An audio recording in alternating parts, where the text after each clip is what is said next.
नमो बुद्धाय, जय सम्राट, जय भीम, जय भारत। मैं हूं प्रदीप मौर्य, आप देख रहे हैं न्यूज 7 भारत। आज इस न्यूज रिपोर्ट के माध्यम से हम जानेंगे बुद्ध धम्म के महायान वज्रयान परंपरा का जो मंत्र था ओम मणि पद्मे हम को पाखंडियों ने किस तरीके से भ्रमित करके और इसमें से ओम को किस तरीके से चोरी किया और इस ओम मणि पद्मे हम इस मंत्र का ओम निकाल कर किस तरीके से इसे शिव शंकर या सृष्टि के आरंभ से यह मंत्र चोरी करके किस तरीके से इसका रूपांतरण और परिवर्तन किया। इस न्यूज रिपोर्ट को अंत तक जरूर देखिएगा। बीच में अगर आप वीडियो स्किप करते हैं तो जाहिर सी बात है कि आप कंफ्यूज हो सकते हैं, इसलिए अंत तक ये वीडियो जरूर देखिएगा। प्राचीन काल में भारत में महायान परंपरा से वज्रयान परंपरा का अभ्युदय हुआ है। महायान परंपरा का आरंभ भारत में स्वर्ण काल के समय में हुआ था। इस वजह से उसका विस्तार एशिया महादेश के कोने कोने में पहुंच गया, परंतु वज्रयान परंपरा का अभ्युदय स्वर्ण काल के अंतिम चरण में हुआ था। इस वजह से इस वज्रयान का प्रभाव भारत के इर्द गिर्द तिब्बत, लेह लद्दाख तक ही सिमट कर रह गया था। यह वज्रयानी परंपरा है। आइए पहले इसको जानें।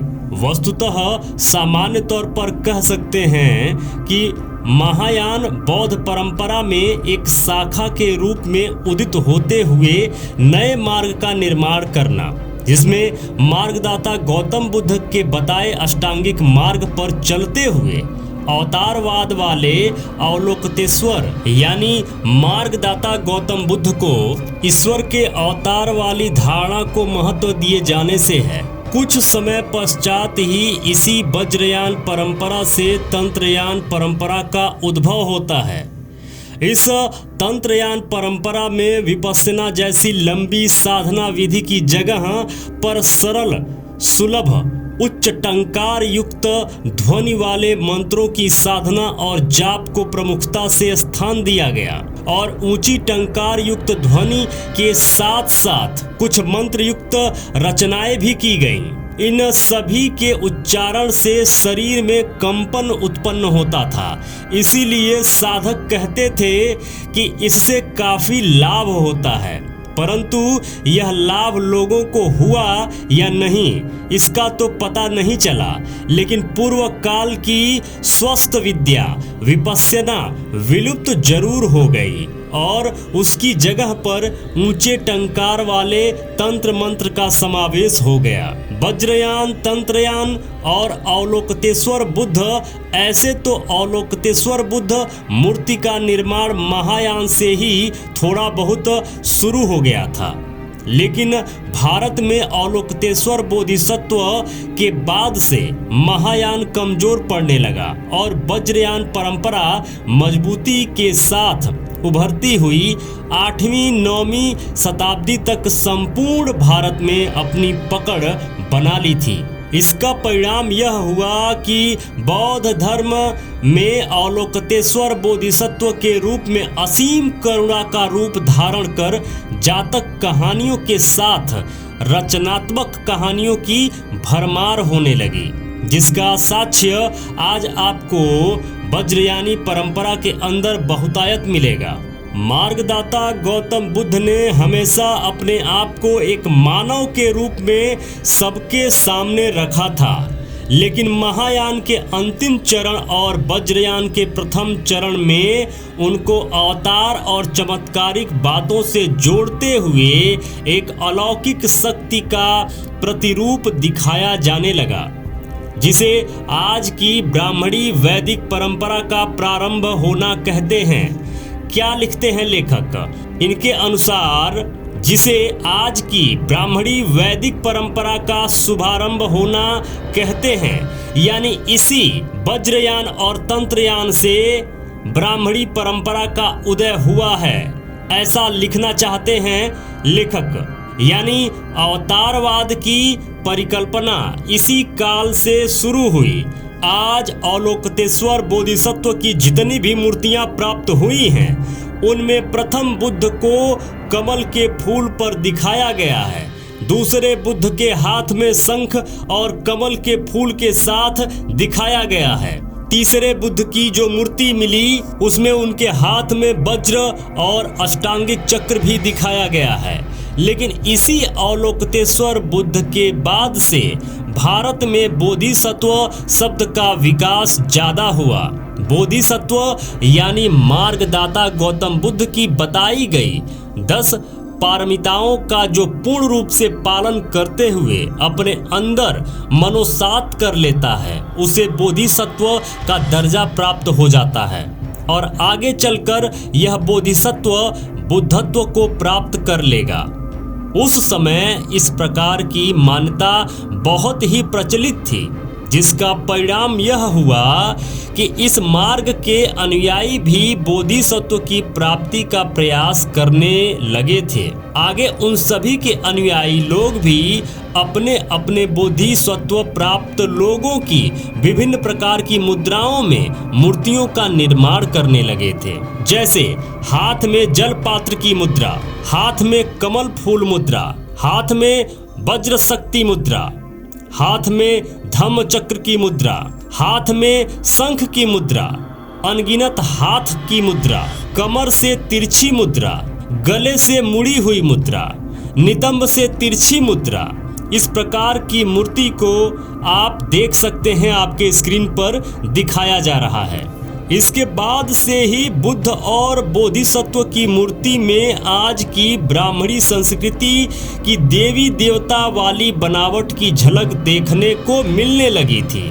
इन्हीं मूर्तियों को बदल कर कन्वर्ट करके या अपना कहकर वैदिक संस्कृति या फिर हिंदू धर्म के देवी देवताओं का निर्माण हुआ। इन सभी बोधिसत्वों की मूर्ति के नीचे एक मंत्र लिखा हुआ मिलता था, ओम मणि पद्मे हम लिखा हुआ मिलता है। परंतु आज इसी ओम को लेकर वैदिक परंपरा वाले नासा और सूर्य से अपने आप को जोड़ते नहीं थकते हैं। चोरी का यह ओम शब्द लेकर खुद को महान साबित करते हुए मूर्खों को आप अपने आसपास देखते होंगे।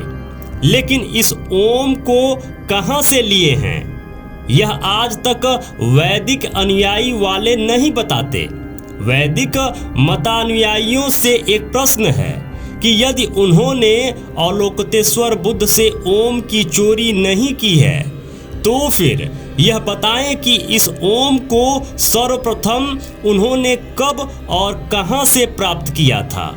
इस ओम पर कुछ लिखित अवशेष क्यों नहीं दिखाते हैं। द्वितीय तथ्य यह है कि महायान और वज्रयान परंपरा में एक धम्म चक्र की प्रधानता है, जिसका भारत के बाहर भी सभी बौद्ध राष्ट्रों में काफी महत्व है।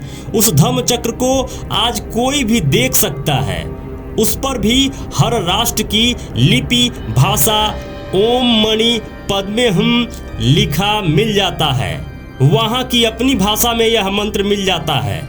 अलग अलग राष्ट्रों में जहाँ भी इन बोधिसत्वों को स्थान दिया जाता है, बनाया जाता है, वहाँ उस देश की अपनी भाषा में ओम मणि पद्मे हम लिखा मिल जाता है। और भारत में इसी ओम मणि पद्मे हम को चोरी करके ओम को निकालकर इन पाखंडियों ने कैसे लोगों को भ्रमित किया कि यह सृष्टि के आरंभ से है, जबकि यह बुद्ध धम्म के महायान के वज्रयान परंपरा से लिया गया है। उस समय ऐसी मान्यता थी कि ओम मणि पद्मे हम लिखे गए धम्म चक्र को जितनी बार घुमाओगे उतनी बार इस मंत्र के जाप का फल मिलेगा।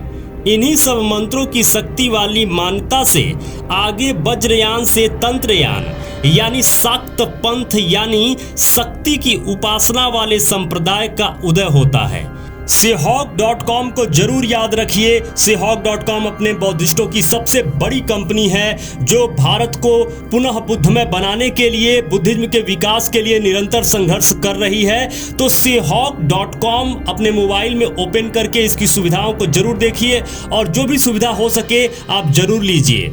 मेरे मित्रों, यदि आप चाहते हैं कि हम और हमारी टीम इसी तरीके से रिसर्च करते रहें, इसी तरीके से आपके लिए कंटेंट बनाती रहें, तो प्लीज निवेदन है, डोनेशन जरूर करें। स्कैनर स्क्रीन पर लगा हुआ है, स्कैन करके डोनेशन जरूर करें। जो भी मित्र अभी तक इस चैनल को सब्सक्राइब नहीं किए हैं, प्लीज निवेदन है अभी के अभी चैनल को सब्सक्राइब कर लीजिए। लाइक करके हमारा उत्साह जरूर बढ़ाया करिए। कमेंट बॉक्स में जरूर लिखा करिए कि ये वीडियो आपको कैसा लगा। जो भी मित्र अभी तक इस चैनल पर बने हुए हैं, ये वीडियो देख रहे हैं, आप सबको बहुत बहुत मंगल कामनाएं। नमो बुद्धाय, जय भारत।